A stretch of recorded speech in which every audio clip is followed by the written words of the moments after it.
Hey y'all, Uncle Jimmy here. When you speak for yourself, you're forced to think for yourself. And when you think for yourself, the sports world looks different. In order to enjoy this podcast and this show, you need to have the courage to look at the world from alternative points of view and not be offended when you disagree. Speak for yourself isn't your Twitter, Facebook, or Instagram feed. SFY tells you what you need to hear and not what you want to hear.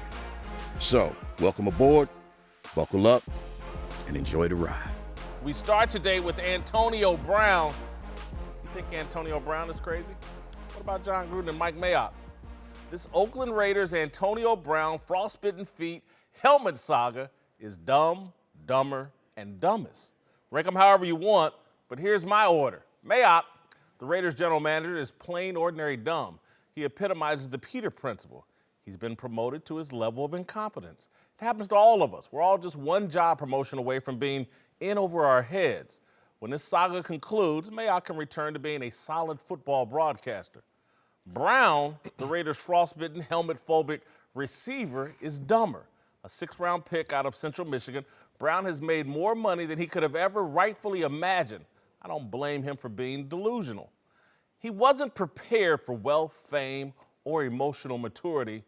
Like a lot of modern athletes hooked on social media, AB is a narcissistic self-worshiper who has his own mega church on Instagram. Dumbest is John Gruden. He's so full of himself, he hired a general manager whose career in the NFL consisted of a cup of coffee with the Steelers and the Giants as a player in the early 1980s and as a TV broadcaster / draft analyst the previous 15 years. Some people think Gruden only hired Mayock because Mel Kiper, Todd McShay, and Colin Cowherd all said no. Gruden is so full of himself, he ignored all the public information available on Antonio Brown, traded for him, and handed him a reworked contract. In March, during a national interview with ESPN's Jeff Darlington, Brown made it clear he would be good with retirement. Last September, ESPN's Jesse Washington wrote a long story detailing Brown's addiction to Instagram and off-the-field drama. Brown publicly threatened violence against Washington for writing the story. But the biggest red flag Gruden ignored was the Steelers' willingness to trade the NFL's most productive receiver for a third-round pick. The modern-day Jerry Rice for a 3. Come on, man. When a 5-year-old S-Class Mercedes is on the market for the same price as a 5-year-old Prius, you better check the Carfax. You better. There's something wrong with the motor and the tires. Gruden looks worse than AB. Gruden is the guy with a $100 million contract who sounds every bit as delusional as AB. I don't know what anybody's writing or what anybody thinks, but this foot injury wasn't his fault. You know, this was a total accident. It really wasn't his fault. And it's a serious injury. I know some people are smarting at it, but it's really not a laughing matter. The guy was hurt. He was innocent. He didn't do anything wrong. Gruden sounds like A.C. Cowlings the day police put cuffs on O.J. in Brentwood. And later, Gruden promised not to rest until he found the real A.B. And we hope Antonio is back here soon because he's exciting to be around. I'm excited. I got some plays for him. I hope we can start calling him. I have a lot of confidence that he's one of the premier competitors I've ever been around. And I got a feeling he would play with no helmet. It's how much he loves to play. Gruden needs to stop. He traded away Khalil Mack and Amari Cooper and traded for a guy who doesn't really want to play football. Gruden is the dumbest person in the Raiders saga, and that's saying a whole lot. All right, joining the desk now are two former NFL head coaches, Eric Mangini, and making his first Speak for Yourself FS1 appearance, Jeff Fisher. Marcellus, I'll start with you. Yeah. Who looks worse here in the AB saga, Brown or Gruden? I don't think either one looks bad. I'm going to be real. I think the news is splashing. Holy cow, we stopped the presses. No one looks bad. No. I mean, well, look, where the rubber meets the road in terms of what I consider bad is in production. So all this is just noise. All this is just smoke. I'm looking at this situation like as preseason. And we're talking about AB, who's missing training camp other than 2 practices, and he has his reasoning. And then we're looking at John Gruden, who has a 10-year contract, which is longer than 6 of the 10 most active coaches in terms of their tenure right now. That means his contract terms are longer than most guys are even going to be allowed to coach, even if you win a Super Bowl. You can ask Pete Carroll about that, who hasn't even been there for 10 years in Seattle. So I think right now there's a noise level that is higher than ever. But it goes both ways. And this is the same classic hits that the media always plays in the preseason. There's two ways this goes. If something good happens, it doesn't matter. It's just the preseason. You know, Detroit Lions were 4-0 the same year they went 0-16. Remember that? Okay. So all this is great. Oh, they're going to go undefeated. They're going to win the Super Bowl. No, they're not. And then the flip happens. If something bad goes on in the preseason, we blow it so out of proportion and forget that this has to meet reality. And right now, they're not in that place. So I don't think either one looks bad. If you're forced, gun to head, say who has the most to prove, it's Antonio Brown because he doesn't have the same guarantees and securities as a John Gruden. Well, he has a lot of guarantees. And to me, this is Antonio Brown. And to criticize Mayock or John for trading for Antonio Brown for a third-round draft pick, to me, that's a pretty small barrier for a guy who's had $30 million in new money. But he's also had 6 100-yard receiving years in a row. He had led the league in receptions with 15 touchdowns last year. So the production and trying to defend against him over the course of time, he is a really special player. So to get him at that rate, that was a pretty unique opportunity. And John has dealt with guys that have had character issues in the past, and he's done a good job with it. So I understand why he would look at that risk reward and think that it was suitable. I mean, Odell Beckham goes for $30 million. Odell Beckham goes for a number 1 draft pick. I mean, that's a much higher price for a guy who isn't as productive as Antonio Brown. You know, in terms of the injury to his feet, I don't understand how that could be an accident. I'm gonna just have to take John's word on that. That to me, I don't understand that aspect of it. And the helmet issue, look, that's not going to get resolved in any way besides the league is going to have you wear one of the helmets that you're supposed to wear. So the quicker Antonio Brown comes to that realization, the better. But John really has no alternative but to support him in this because ideally you got to get him to Sunday. I'll agree with Coach. Loved your opening monologue, but I A little rough. not write little rough. It didn't have anything to do with it, Coach Gruden. So, it's way too early. It's just way too early. I mean, you got two issues. I mean, we would be concerned if you got one thing with the foot going on, and now you got the helmet thing. Who knows? Maybe the helmet thing's kind of a buy yourself some time until the foot gets better, so that guy can get on the practice field. But the bottom line is 74 touchdowns and 11,000 yards, and he's a good player. So let's let this thing play itself out. They're getting to know each other a little bit. I'm confident that Coach Gruden hasn't had his official training camp meeting where they go through the rules of what you do and don't do as far as phones in the meeting rooms and tweeting here and tweeting there. They'll get all that stuff straight. But I think we're jumping out there way too soon. Two guys with long coaching tenures in the NFL. One guy played in the NFL for 10 years. I'm sitting here blown away because what I think I'm hearing from you all is like, man, if you knew what the kind of crazy stuff that goes on in the NFL, this doesn't really shock you all. A little desensitized over here? Yeah. Is that what I'm hearing? I mean, we left ourselves 2 hours a day for stuff that came up that you didn't anticipate. But again, well, let's just say this. Ask this question. If they don't do the Khalil Mack trade or they don't trade the receiver to Dallas and they're both on the roster, granted, they may not have Antonio Brown, but if both those guys are on the roster, are there big issues? Look, I take it like this, Coach. The reason I sound desensitized maybe to someone who's outside this locker room is you could go back to when the Patriots and their demise was predicted. What was this, in 2017 in the playoffs? Oh, it's crumbling in Foxborough. And everyone ran with that. They've been to 2 Super Bowls and won one since. And I'm just trying to tell you what the... We're talking about the Raiders. Look, I don't give a damn who you're talking about. The Raiders have a lot of championships. A history of winning. Dysfunction. And not of recent history. But let me tell you what AB is standing on. AB is standing on one. There is actually a real objective reason why he's objecting to this new helmet.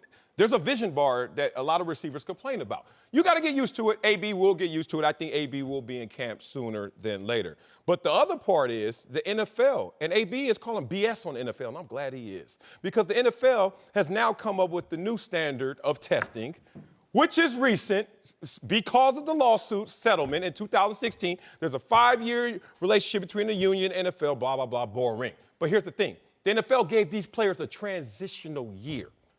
You know why they gave them a transitional year? We want to ease you into these new helmets. Are you kidding me? NFL, 1 year, you want us to go out there and play with a helmet that is substandard, and if we get brain damage in that 1 year, it's okay? And if not, we have to switch helmets? You know what it was? If there's 1,700 players, one guy is refusing to wear the new helmet. One guy is refusing it because he has the stones. One guy is not the only one objecting to it, but he won't go. He's the only one going to this measure. What about that transitional year? What about the fact that his helmet has been proven not to be substandard by the new procedures? Except we're not going to go back that far to test these helmets. Why won't you? Just to protect yourself in lawsuits, not based on the integrity of the game or how this guy feels in that performance. I think I'm more in line with Jeff in the sense that the helmet feels like a little bit of something to buy time to get away from the feet and get away from all the other stuff, as opposed to, look, maybe his motivations are that pure and are that principled that he wants to take a stand here, but it just feels a little bit more like if he's dealing with the helmet issue and fighting that, at least everybody's not talking about the other thing, which is the feet that he really has no control over until it gets healed. And I tend to agree with you all. I know these two guys well. Jeff, I'm assuming you have kids. Yes, This sir. sounds like a kid with a little smoke screen. He's created when he got busted smoking pot, and he's now deflecting to something else so he doesn't have to answer those questions. And he's got Gruden out, it's a total accident. AB did something stupid. He's burned up his feet and jeopardized his season. And John Gruden's out here having to explain and rationalize this. He can't even install the offense. When you just give a guy this much new money and he's this kind of productive player, your whole offense is built around him. And he's too immature to handle this helmet thing, his own health. You know, I was talking with someone that played for John Gruden and knows him well. And John Gruden's offense is built on a receiver going over the middle on 3rd and 4 and 5. And this person who knows Gruden well, knows the offense well, is like, I just don't know if AB wants to be the guy going over the middle on 3rd and 5 because John Gruden's offense is built for that. There's a premier receiver, 3rd and 4, we're coming to you over the middle, you're going to have to take that hit. I don't think AB wants to live that life. But I think as long as AB is on the field, there's going to be two people dealing with him. So some other receiver can go over, if that's really the principle that they're trying to get to. He is such a problem from a defensive standpoint that you have to game plan for him every down that he's on the field. And that opens up things for other guys. So even if he's not as productive as he should be because of his feet early in the season, his presence alone will push coverage to him in ways that other guys can't get done. If you think AB doesn't want the ball on 3rd down, you're crazy. And if they got an offense that requires him to go over the middle to get it, and he has a problem with it at 30, 31 years old, wouldn't shock me. So what was your defensive call? Over cover two? Yeah. I'll tell you what to do, right? Okay. It's been said that John Gruden's first play of the regular season has more words on it than your whole script does, okay, in his offense. Yeah. So there's a reason he wants him there and running and doing things and huddling and going through the stuff because it's not an easy offense. It's not a player-friendly offense. It's a phenomenal offense. He does a great job with it, but you understand why he wants the receiver there with the quarterback and wants to go. And then you look at that foot thing and, well, it was an accident. It wasn't his fault. Okay, well, what's he telling us there? Well, the guy didn't go off on the 4th of July and blow 3 of his fingers off because he was playing with fireworks after he was told not to. Okay, he went over to try to take care of his body and somebody did something wrong and he can't practice. So I just think it's way too soon to be spending this much time on all this, and things are going to settle. And now, if AB decides to retire, then I'll take credit for your opening monologue. Yeah. I already know you all's answer to this, but I'm going to ask the question anyway. too soon for the Raiders to be thinking of an exit strategy here? Absolutely. The grand eraser is in AB's hands in terms of his catches, his production. Once he hits the field, once they show that chemistry, once they get in sync, this is not even noise. This is forgotten. You don't even have the residue of this moment if they hit the regular season and do something. If this team makes the playoffs, it's kumbaya right now for the Raiders. Let's say AB shows up and is just as productive. He's AB. But a coach is trying to establish a culture, and your guy you just paid, who's going to be the centerpiece of your offense, to me, has disrupted the culture instantly, day one. As far as we think. Yeah. We don't know what's going on in his building. We don't know whether he's sitting there talking to his team and talk with AB present, talking about what their philosophy is going to be and how they're going to handle this. We don't know what's going on behind those closed doors. John's experienced enough to know how to handle these things. And it's one of these things with a player who is challenging, you'll deal with that the 6 days out of the week to get him to that seventh day, if he's productive enough on that seventh day. And even the other players, as much as they may resent it and not like it, they also know that if we can get him to Sunday, then they're going to be really happy that he's part of it. Look, that's not necessarily what I inherently believe in, but there's a lot of guys that do believe in that. There's a lot of guys that handle those personalities really well, and there's a lot of guys that have benefited substantially and teams that have benefited substantially from having players like that. So now they're going through some growing pains. They're getting to know each other. They're trying to figure out how to operate in a totally different environment for AB and obviously John with AB. But if they can get him to Sunday, I think everybody's going to be happy there. All right, help me and the viewers out then. Are there 3 guys on every team just like AB? 2 guys? How just like AB? Yeah. Hell no. Not in terms of production, in terms in of their own ways, are they instability. AB-ish? Yeah. Absolutely. Like, there's this balancing act that's always between personality and production. If your production is way up there, then we're going to have to deal with whatever comes with that personality. And sometimes you get it in a beautiful form where you get a highly productive player who causes no problems. Julio Jones, Tom Brady. You get a lot of guys who are just buying in. But if you're AB, these guys have learned from the greats of yesterday. If you look at like the top NFL players ever, just think about how it ended and how it's going. All right, Lawrence Taylor, right? Barry Sanders walked away from the game and even had to write a check to say, I'm leaving the game. You look at Joe Montana, the house he built, he couldn't even lay in the master bedroom. They traded him away. Tom Brady, the king of suppression, got to just keep giving money back to team building, and he doesn't see necessarily all the results of that except another Super Bowl, but I don't know how we did it. Oh, because of me. These guys are learning, like, you know what? Don't just sit on things. Like, express yourself. And AB, to me, is expressing himself in his way, and he's doing it best on the field. You're getting caught up in this.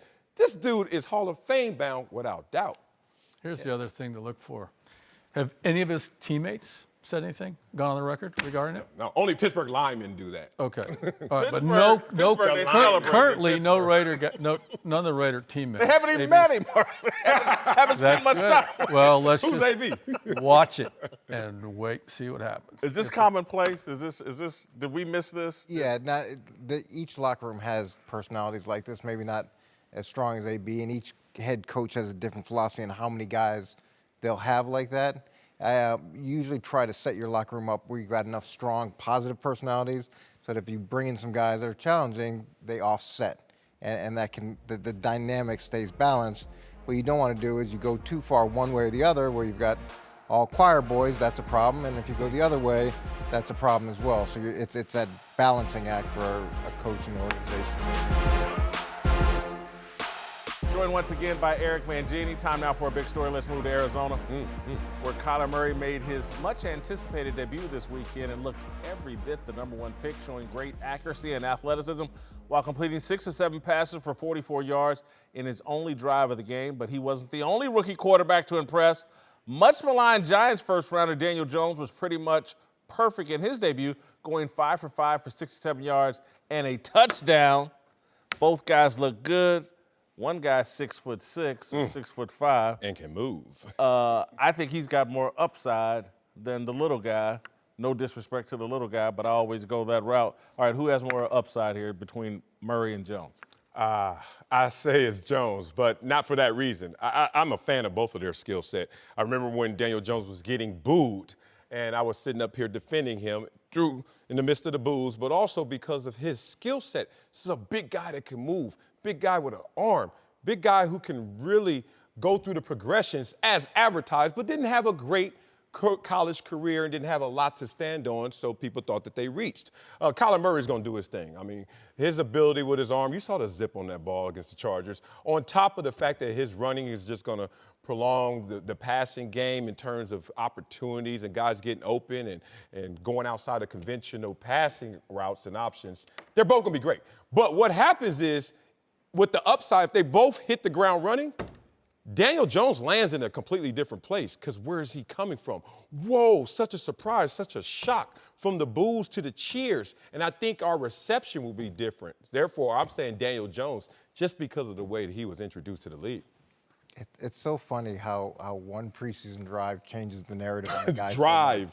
One preseason drive changes everything. And you can just feel it in New York. Eli goes in and they're upset, and then they have a move the pocket play, and he looks slow on the move the pocket play. And the draw on third down, they're all bullying him, and now Daniel Jones comes in, and there's skepticism. He completes a pass, they start to cheer. You know, by the time they score the touchdown, he's anointed as the, you know, the savior. So name yeah, and it's that whole progression all took place in the span of, 10 plays.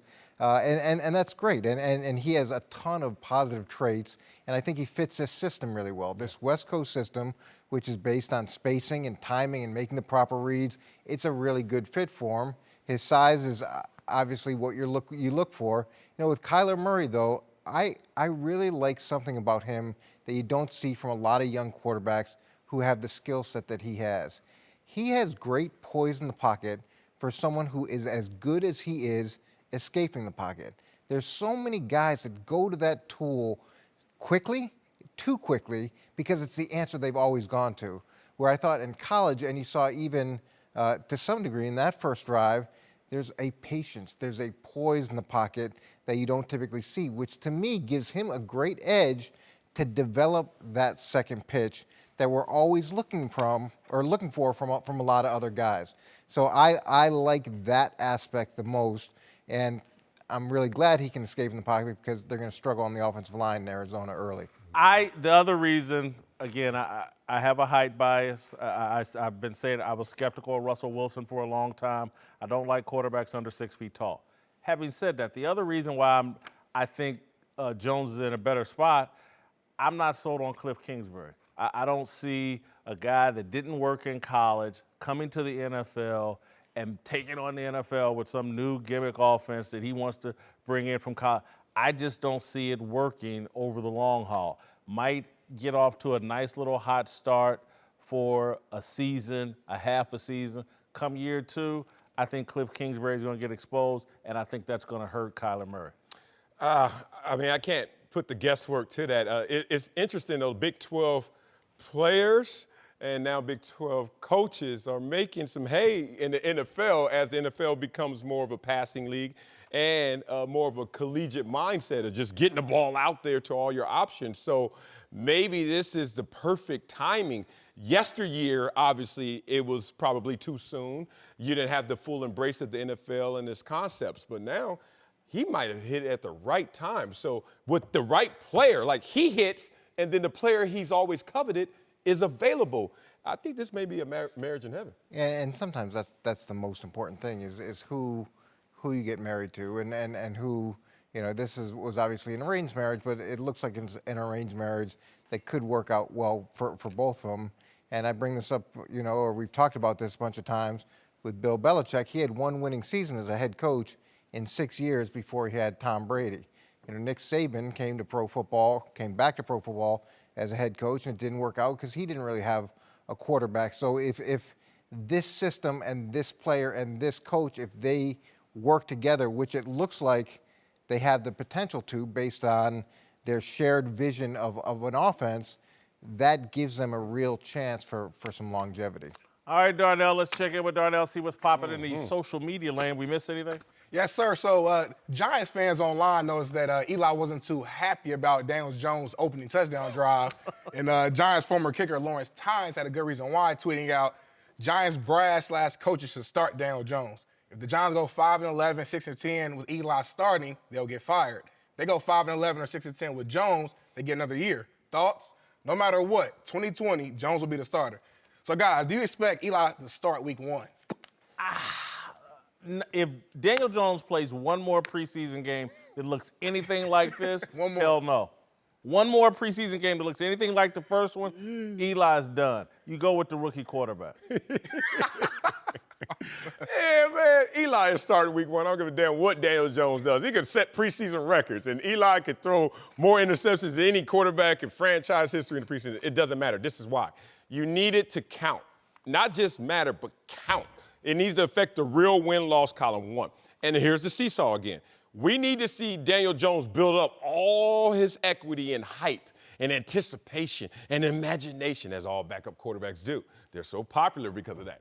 And then you need Eli, in reality, to just lay flat down. And you're just like, now we have the balance we need. We got somebody we could bet on. We don't know what's going to happen. And we got somebody we just can't count on anymore. And Eli did it to himself. Be careful, because time is everything with Eli. You bench him too soon, New York's going to have a response. Yeah, and Daniel Jones has 10 plays in the first preseason game where there's no game planning on either side. I think he was playing against the second, so it's a little bit early. And even if he has a great preseason, it's still so radically different than anything the regular season presents.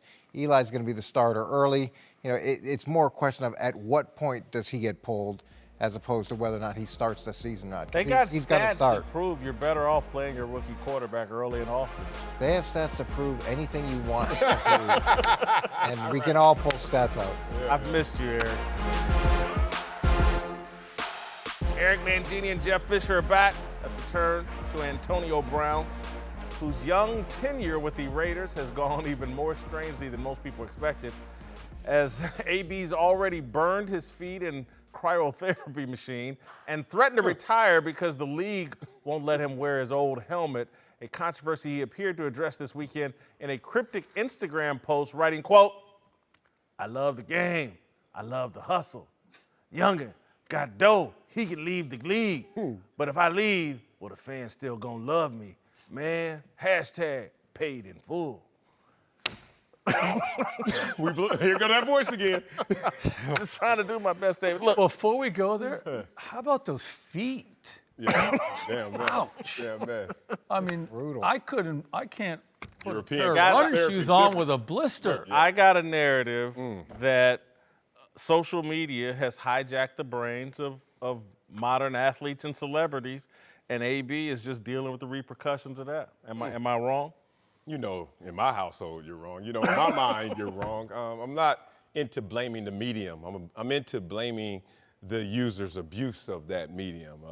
Throughout our lives, we've heard so many things that could just be so damning and damaging. Microwaves. Remember when we first microwave, you're like, don't stand around. Don't even put it in the kitchen. You're going to die. Go have cancer.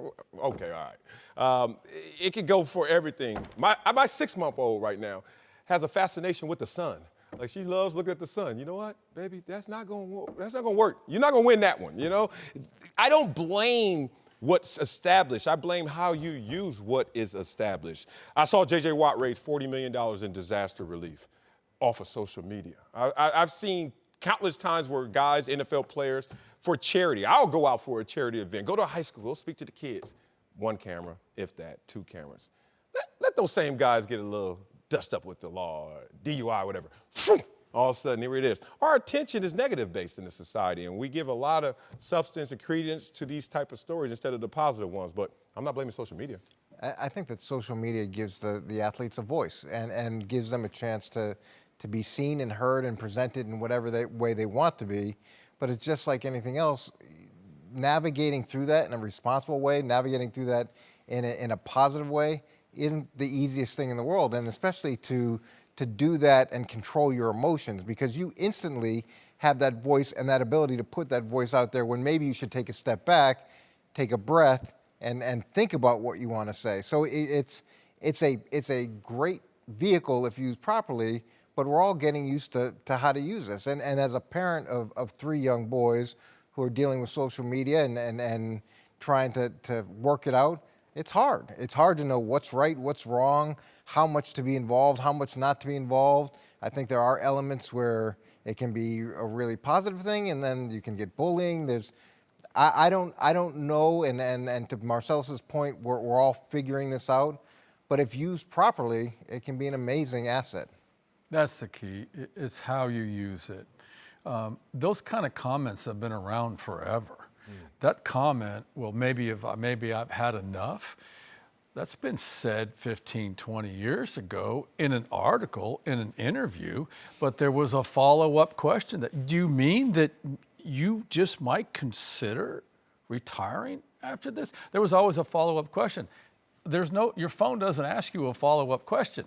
So what you send and put out there is reality. And so, but I totally agree. Let's use it as a tool. Let's help people with it. Let's share our experiences, but it shouldn't be a me thing.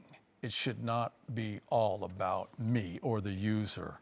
And that's what I think we're seeing too much of. Too much attention here. And that's where I think we need to draw the line. As an organization, as a football team, you're going to have a policy. You're going to have people come in. You're going to have trainers and people speaking and set, just like we did years ago when you had a media relations meeting before training camp to talk about how to talk to and deal with the media. You're going to have days upon days of social media training. I'm just, you two guys having been coaches, and Jeff, obviously you more recently than Eric, but you don't see it just as a distraction for the players and just as the thing that bothers me, it's a stage. And when you're on stage, you're performing, you're not authentic. And so I think it baits people into, well, let me go to training camp in a hot air balloon. Oh, I've got a serious injury. The organization's giving me $30 million in new money. I'm going to post a picture of me smiling with my burn-up feet like this is all a big joke to me. Everything's a stage and inauthentic. That's why I think the people like AB and some other athletes, it causes an inauthentic performance that ends up making them like fools rather than mature adults. It does. I agree, but it's not across the board. It's not 100%. It's a select few.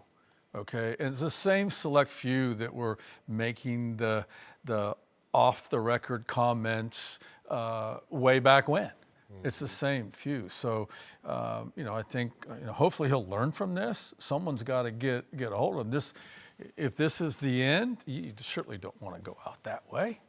No.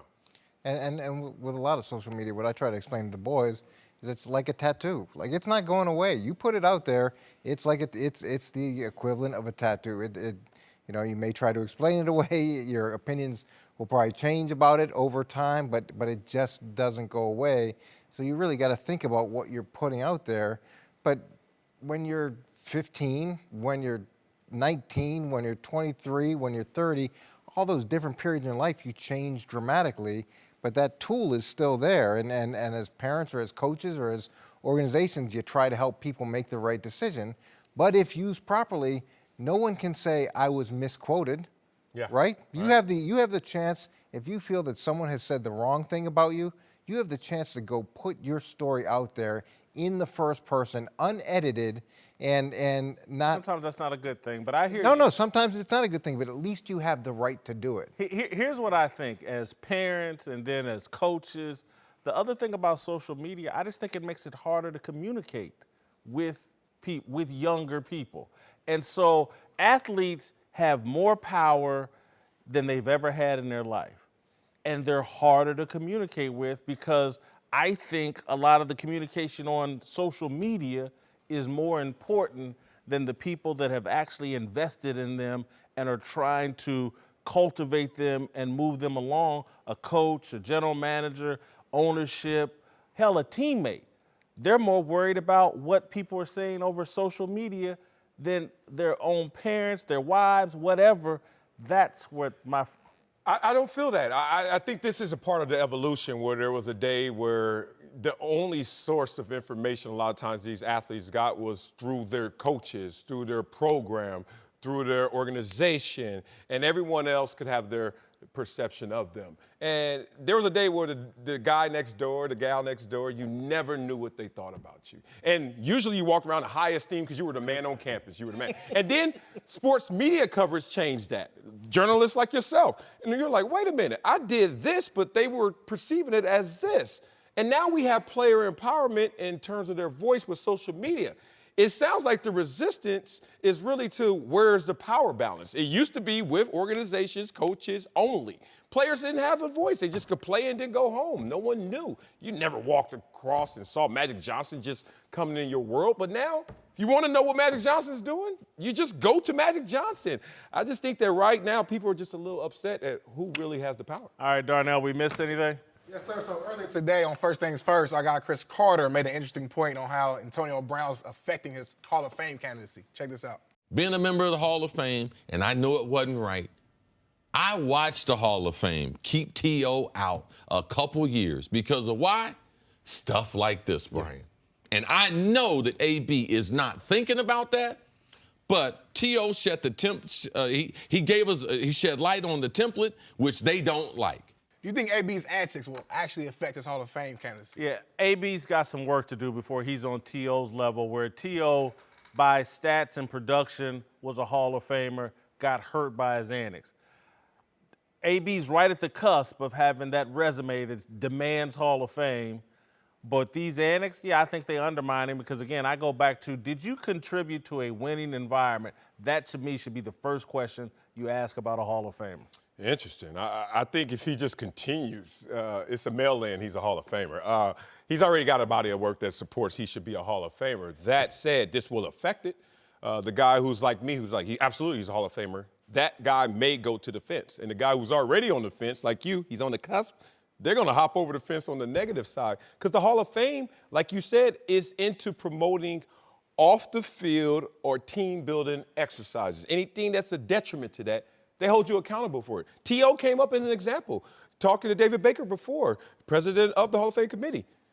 T.O. would have been better off if he was arrested, because that's not affecting team-building efforts.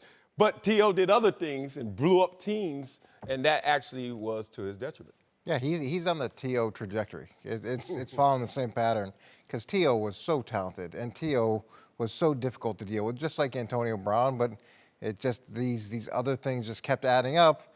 At the end of the day, it affected his Hall of Fame candidacy, and I think that's the same way. So it's either going to have to branch off where he either plays worse than he's played now or he stops doing what he's doing now. Otherwise, they're parallel. If this is his swan song, yes. But I would expect to see another, at least a couple more 1,000-yard seasons and 15, 16 touchdowns and out of him, and then I think he's fine. But if this is the way he goes out, it could affect him.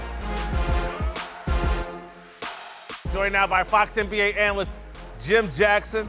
Time now for Darnell's question of the day. I'm doing it anyway. Darnell, take it away. Yes, sir. We're going to move to LeBron, who raised some eyebrows this weekend after posting this picture on his IG of himself sitting alongside some of the Lakers' all-time greats. You got Magic, Shaq, Kareem, and the GOAT, Kobe Bryant, writing, quote, "Sheesh, so honored and grateful to be a part of greatness. P.S. Man, oh man, that starting five versus any franchise all time, let's get it." So I want to ask you guys, do you think it's disrespectful to the other Lakers greats like Jerry West, Wilt, and Elgin Baylor, the guys who were left out? Is it disrespectful to those guys? Well, first of all, someone else posted the picture originally. True. All right. Get it. Right. A young There we kid, go. There you probably. go. But Someone else. Facts. Shaq reposted it. Yeah. F-A-X. Got it. Now, to me, would I have had the self-awareness if I'm LeBron James to be like, I'm not going to repost it off my deal. I'm going to let other people say that because, again, Because what? He's had one non-playoff season with the Lakers. That don't put you up there with these guys in terms of Lakers all-time greats. It doesn't. Damn. So none of what LeBron did before bleeds into that Lakers. Hell no, he's wearing a Lakers uniform. Do this in Cleveland. I'm talking about greatness. Like, is LeBron one of the top 5 players to ever play? Absolutely. Oh, damn. Can he be in the top 5 of their elite organization? That's only These one guys team. won titles with the Lakers. I get all of that, Titles but he with an S. Okay, look, one, this is not originally from him. Two, this get question puts me in a position to disrespect some people who are not in that picture, which is unfair to me, but I'ma still do this. LeBron qualified for that picture. LeBron's greatness does rub with the Lakers' greatness. And guess what? If you think about the top 5 guys to ever wear that uniform, LeBron James is in one. He's one of those guys, even if he hasn't won a title, and even He's if accomplished nothing in the Lakers uniform, Marcel. he accomplished who? LeBron. Nothing. The king wore the uniform. Yeah, That's but see, enough. if you're I get it from a diehard Lakers fan. They ain't having it. Diehard Lakers fans, because of the past legacies of players that have come in and even won. I mean, Wilt, if he didn't win, Wilt would be in the conversation, but he didn't win. But he did. Yeah. Jerry West won. Yeah. Okay, so, but I think it goes to the bigger point, too, with LeBron, too. Now, he didn't say, I'm one of the all-time. I'm happy to be in the company. Oh, yeah, what if it was 5-on-5 if these guys would go out and play? Yep. Oh, geez, they couldn't stop it. That's basically what he's saying. But if you're a diehard Laker fan, like you a diehard Clipper fan, damn right. So in certain things that you do, like LeBron right now, they ain't having it. Even when he came as a Laker, they was like, so what? You ain't better than Kobe? That mean they ain't open-minded. They already hating the greatness. Yes, but it's true. Look, he said, it's true. I'm honored. That means y'all gave me something. I'm grateful. Thank you. He's accepting this. He is not I'm with you. That. I'm with you. So why on are we it. going to be mad at him for I'm this? not Well, mad, first, but I said I'm diehard honored. Laker fans He's are. honored. I'm honored because Andy Young put up some little It's meme fresh. or whatever. Oh, you going to go there? No, We're I'm going to just saying, minimize Andy for his great creative work? we're going to minimize Andy because, listen, Andy Young. Shout out to Andy Young. all I would have said, if LeBron's in the right mindset to make Lakers fans happy, he'd be like, man, this is a great honor, but I have some work to accomplish in this uniform before you put me ahead of Jerry West, Wilt, and these Nobody guys. try to hear all that. I got some work to put in. I'm the damn king. Put in work. Look, if y'all build around me properly, like we're starting to do, And we that's got the something. problem. That's a problem? I got a problem? If That's how I y'all think. build around me, I didn't hear Wilt or Whitlock. Shaq or anybody. If y'all build around me, Whitlock. they showed up and titles If followed. you go to an entity with some other top journalists and they form this super team of journalists, and you there day one, and let's say subscriptions dip a little, but Whitlock is amongst the greats, and someone puts out a picture with you and Will Bond and all them, and say, oh, Whitlock's amongst the greats at this entity. Guess what you gonna say? I'm gonna say pump the brakes. You gonna say, oh, you ain't gonna pump, say no pump the brakes. brakes. You gonna say, I'm honored and grateful. I did all that in Kansas City. I need to do some things here at the Washington Post before y'all lump me in with Wilbon and Cornhusker. Wow, subscription's really gonna dip if you do that. That's your response. Come on, man. I'm gonna tell you why. Why? Because I'm gonna put the work in. And And in a couple years, there won't be no question that I'll belong right there with them. But does a couple years of LeBron He's greatness- not gonna put the work couple in. Let me years ask you a of question. LeBron greatness But don't qualify. I say that it's always a catch-22 being LeBron. Bro, Thank whatever you say, whatever you do, a lot of things gonna be scrutinized. Yeah, I don't Jason. care what it is. Yeah. I don't care. Even if he is just to post that and just put it there and say thanks a lot. Thanks for putting that together. He gonna get scrutinized. He can't even on it. post what he wants to post on his page. Now, sometimes it's brought on him. I get it. Yeah. The position that he's in, anything he does, Yeah. is gonna be scrutinized, overanalyzed. What is he thinking? What does it mean? You can't win in that situation. So he has to win a championship to even qualify for this conversation. Absolutely. I get that. Well, what if he wins one? Is that that would be enough. leaping Wilt? Is that would be as a enough. Laker? That would put him in. He brought a title to the Lakers. They haven't made the playoffs in 6 straight years, and the Respect. man brought a title to the Lakers. I would put him right there. I want to get into that conversation. One question, direct question. If he gets one, is he leapfrogging Wilt? Is he leapfrogging Jerry West? So when can he ever get to be a Laker great?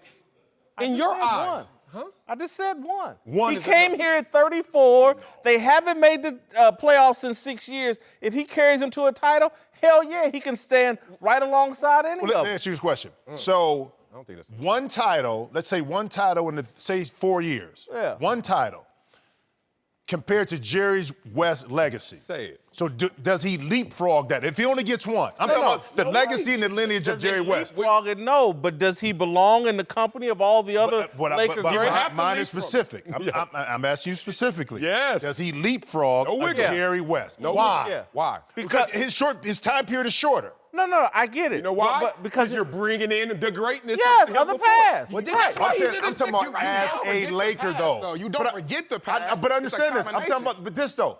But Wilt's legacy is a lot different at Lakers than it is with Philly. Right. It's a lot different. Right. Okay, and that's why he's not in that picture right there. Right. No matter what he did in Philly, the 100 points was in Philly. It wasn't at the Lakers. That's what I'm asking is that specifically for a Lakers, if he only gets one, does he pass Jerry West? Yeah, and here's why I'm going to say yes.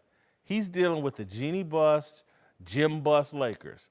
And to carry that franchise to a title would be historic and a great bowl at the end of LeBron's career that, yes, I think, because again, in terms of LeBron's already a greater player than a lot of these guys. He's other than Kareem, and Magic, in my opinion, Kobe, there's an argument. But we're talking 5 rings with 5 rings. I know. 3 rings with the Lakers. Yeah. And you said, he shouldn't be in this. I'm gonna tell you what my problem is, and I guarantee you what Laker fans' problem is with this. Again, LeBron has made several comments over the last 2 years. I'm greater than Michael Jordan. I've done. My legacy is full. I'm done.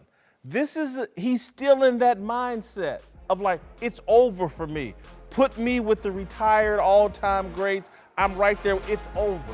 Nothing I do from here on matters. I hear that point. And if I'm a Lakers fan, I hear that that's part. fingernails on a chalkboard to me.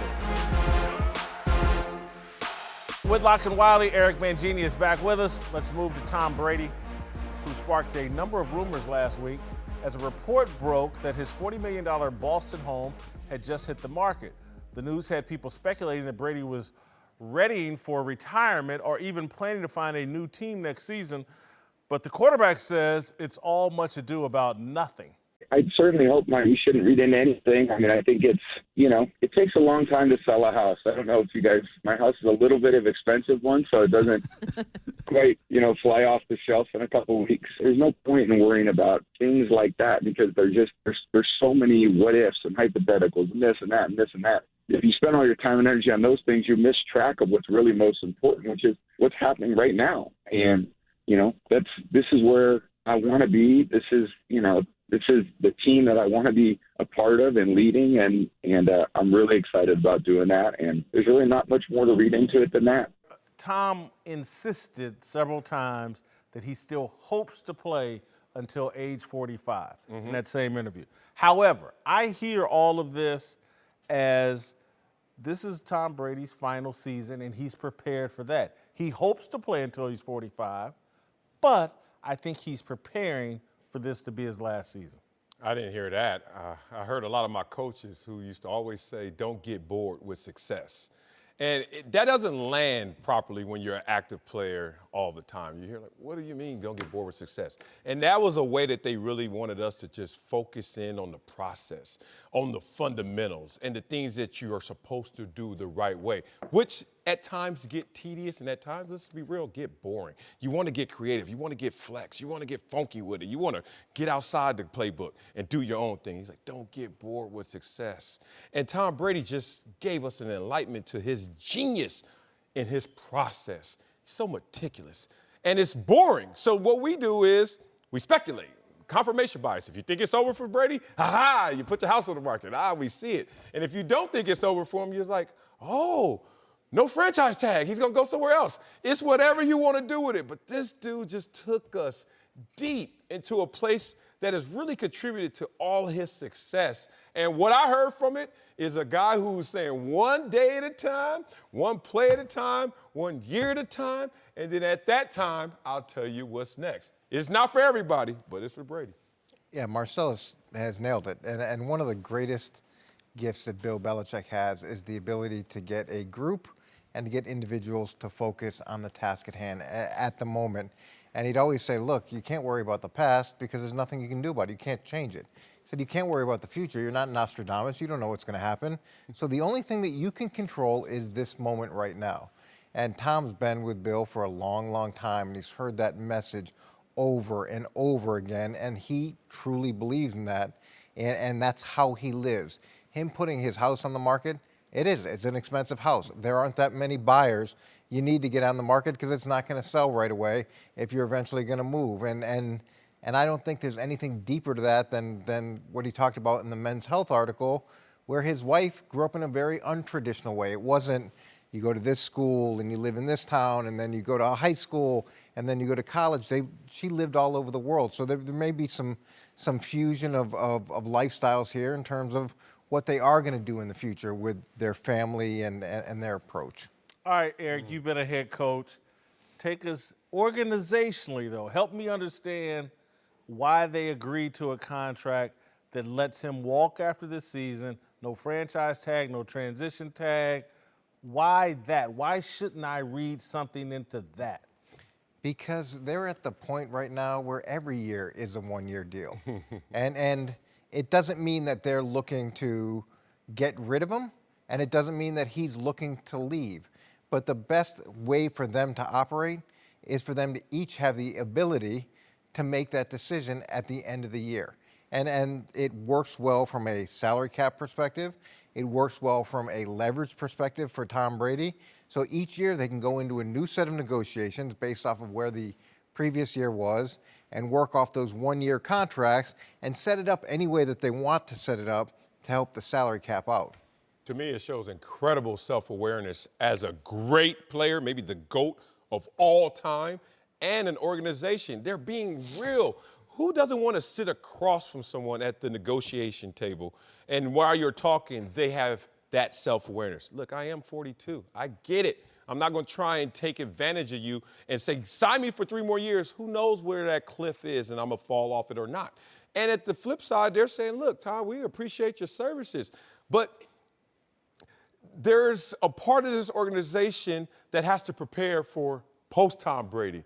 And we want to be able to do that and be fluid in that moment. So they're like, all right, let's just take it year by year. I eat what I kill, and I will just go out there and keep killing. Well, the other part of Bill Belichick's gift set is his ruthless ability to move on from players, regardless of who they are. And I was just at the Hall of Fame induction, and Richard Seymour was there, and Deion Branch there.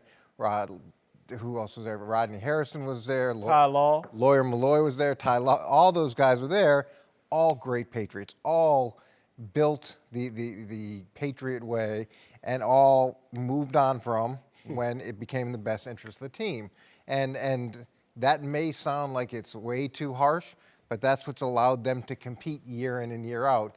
And that's a real strength that he has. I made the argument last week that as much as Belichick believes in the Patriot way, so does Tom Brady, and that Tom Brady is self-aware and confident enough to say, hey, look, if it could happen to Richard Seymour, if it could happen to Ty Law, it could happen to me. Yeah, it can happen to anyone, and that also may be part of what drives him constantly. When you know, and Jerry Rice used to talk about that all the time, even at the height of his greatness, he used to feel like he was going to get cut every day, or he talked about training with that perspective. Well, with Tom's situation, it's real. Like if he comes back and he's not the guy that they hope he is, they're going to look to move on, even though he is Tom Brady. All right, before we go, I'd like to address the major challenge facing Miami Dolphins rookie head coach Brian Flores. He will not be judged or treated fairly by the American sports media or a handful of the players on his roster.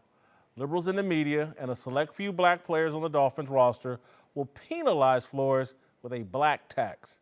It has already begun. Last week, Dolphins receiver Kenny Stills tweeted criticism of Dolphins owner Stephen Rouse for hosting a re-election fundraiser for Donald Trump. I don't have a problem with Stills using social media to question his boss, but I don't work for Stephen Ross. If I did, if I were in Flores' shoes, I'd have a problem, a major one. Stephen Ross is one of 3 NFL owners who employs a black head coach in 2019. Other than starting quarterback, being an NFL head coach is probably the most coveted job in all of sports. The job pays exceptionally well. It gives the coach an amazing platform to impact the careers of his assistants. If he's successful, Flores could be the next Tony Dungy and create a coaching tree of the next wave of black head coaches. Stephen Ross is an owner of several businesses, and his highest profile employee is Brian Flores. No one should be surprised or upset that Flores advised Steele to speak privately with Ross about his political donations. The only reason Flores' advice is controversial is because Flores is black and the liberals in the media want to enforce a policy that all black people must agree with their exaggerated narrative about our current president. Deadspin, which has employed one token black writer in its 13-year history, published pieces attacking Flores and Ross, who knows what Flores thinks of Trump. But given the enormity of the job Ross bestowed Flores, doesn't it make sense for Flores to be loyal to Ross in the first 6 months of holding said job? Human beings are far more complex than the way they're being painted in the modern American media. The people drawing lines in the sand and assigning good guys and bad guys are the all-knowing supremacists. They're better and smarter than I am. I'm simple. I want Brian Flores to be successful. The liberal mainstream media allegedly care about the NFL giving black coaches more opportunities to elevate to head coach. I use the word allegedly because I don't believe they care. I believe it's a smokescreen, a convenient tool the media use to paint NFL ownership as racist and fool players into obeying media commands. Flores is no fool. He's loyal to the person invested in his success. That's not the media, Kenny Stills, or the president. It's Stephen Ross. More Speak for Yourself after this. Jeff Fisher's back with us. Let's move to the Cowboys, who still have yet to sign Dak Prescott to a big new contract, but apparently it's not for lack of trying. According to former NFL executive Mike Lombardi, Dak actually rejected an offer from the Cowboys worth around $30 million per year, which would have put him in the top 6 highest paid quarterbacks in the league. Jeff, I've been arguing with Marcellus here for months. So go to coach first. I mean, come on. My contention is that if Dak keeps this up, it's going to hurt locker room chemistry. If he wants too much money, the guys in that locker room, if it costs them Ezekiel Elliott or Amari Cooper or Byron Jones on the other side, this could disrupt locker room chemistry if Dak wants too much money. But what's Dak saying? Either we get the deal done or I'm just going to play the year out? Is that what he's saying, right? He's going to play out the year. So I mean, I don't think it's going to create – these things don't create problems in locker rooms and things like that. I don't think we need to get caught up in the he said, she said stuff in the negotiations. Cowboys will get their thing done. Okay, the Cowboys have some work to do as far as negotiations are concerned with Dak and with the receiver. And now you got the running back out, and oh, by the way, there's a couple good defensive players that are coming up next year. So they've got to get this thing done. So I think we need to remind ourselves not to get caught up in this negotiation through the media thing, because these are rumors, first off. And all it's going to take is another $1 million to put some. If he's top 6, he wants to get in the top 5. It just takes another $1 million. He's top 5, deal's done. Yeah, I'm going to harp on the word range when I hear Michael Lombardi say this will be nuts. Range. Yeah. Okay, so look, we all were taught in math when you're generalizing, round up. So range could be 26 on up. Or it could be where at the top is Russell Wilson, Aaron Rodgers, Tom Brady. Those are 35 on down. Now, we got to get specific because we're not going to generalize if I'm Dak Prescott. I want to stay specific, and the devil is in the details. Wait a minute. You're trying to tell me that I could be somewhere between Matthew Stafford at $27 million, Jimmy G, Kirk Cousins at $28 million, in the range, Matt Ryan, Carson Wentz? Okay, we already went through our Carson Wentz, Dak Prescott 3-year career numbers, and Dak is smoking Carson Wentz in most categories. Now, so Dak and his agent are sitting there like, I'm better than him with actual numbers, but then the numbers you're giving me in the range are not better than him specifically.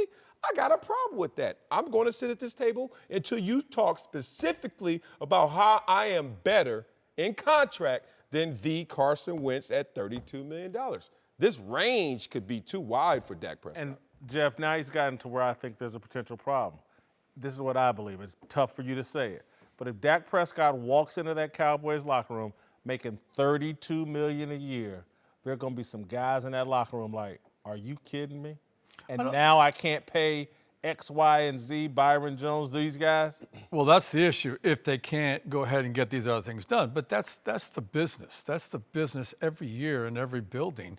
You can't keep everybody. You're going to lose people. People are going to pay for somebody that you like but you couldn't sign. So that's the business. I just don't see that happening in the locker room. I think the guys, they respect him.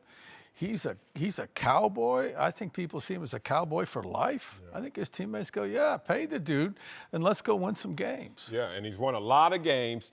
Plus, we all know the hierarchy. Like, when you're a quarterback, we know what's coming with it. Like, the love, the fame, the glory, and the dough.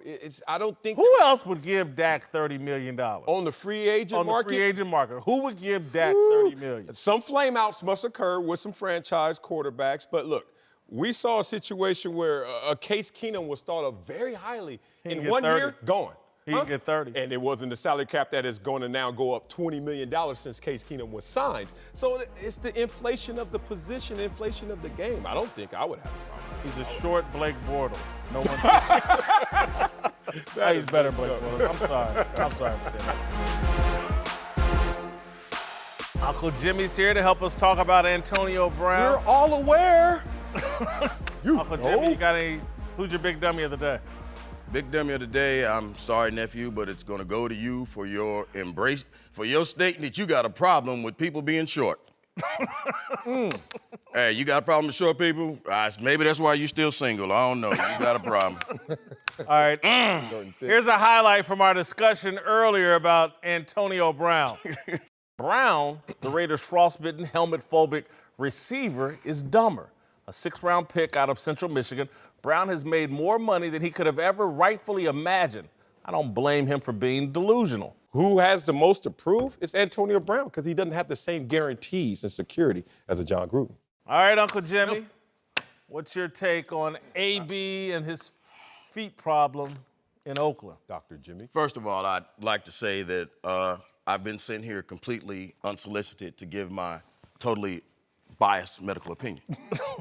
Okay. And this is in regard to, as we said, the frostbite injuries that have been attained by Antonio Brown. Oh, man. See, you have to understand that Antonio Brown is suffering from frostbite, and it's now going into some of the more extreme forms of the frostbite. Frostbite, as some of you know, can lead to gangrene. Gangrene leads to blisters. When the blisters bust, they begin to ooze, and they start giving you this milky discharge and flaky. All right. All right. And when you get that, that's when it's safe to say that you developed an infection. If you develop an infection in your feet, it's safe to say that shortly thereafter that, you're going to find yourself wearing Kunta Kinte's old cleats. Man, stop. And then you will spend the rest of your career complaining about not making it to the motherland, i.e. / the Hall of Fame. Well, I'm trying to tell you, this is what happened to the Raiders. I'm here to tell you that I have through knowledge reports that the Raiders were completely aware that Antonio Brown had an STD. What? It's a Steeler team disorder. They all, and I'm just going to be honest with you, this happened. The Raiders hooked up with AB, and unluckily for them, they hooked up with him during an outbreak. I'm going to be very honest with you. They say that the road to hell is paved with good intentions. But I'm here to tell you that they also say that the road to heaven is paved with banana pudding, which might not be true, too, because otherwise more people would be there. Bottom line, you guys, fantasy football's coming up. Yeah. Antonio Brown's going to be on somebody's draft board. And everybody will choose Antonio Brown, like him or not. No, I wouldn't. I wouldn't. No? No? No. You know what? I figured you was going to say. Let me ask you a question. Bring it up. So are you telling me that if AB was a bad female sitting at the bar in Las Vegas, and you knew who she was, you knew her work, you seen all of her videos, you know her work like you know the palm of your hand. If you had the chance, you would step up to her to get lost in that sauce just like us. Well, that's what the Raiders did. They got lost in the sauce. Only problem is they beginning to see them symptoms a little sooner than what they thought they was gonna see them. We all seen them blisters on AB's feet. You know what I'm saying? AB, they got medication for that. Oh, man, leave that But here's the deal. You and the Raiders are stuck together. Okay?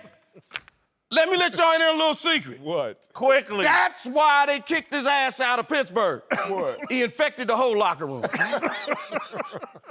I got AB at a full-blown dumpster fire. He's a 32. Just nasty. Dropped him in job Man. performance, dropped him in all-time greatest, dropped him in authenticity. What? 32 dumpster fire. The internet agrees. Burn him. Oh, man, I didn't expect that, Dr. I Jimmy. feel But that I got to go you up in job should performance. let it Way to burn. take challenge with the NFL. When the Fraud, let you have 1 year with a bad helmet. That makes no sense. Whole world agrees with me. Yeah, and He's the got whole- Steeler team disorder, just like the doctor said. The gates to Gotta let it heaven are burn. narrow. Few come between. All right, we'll see you tomorrow. Burn.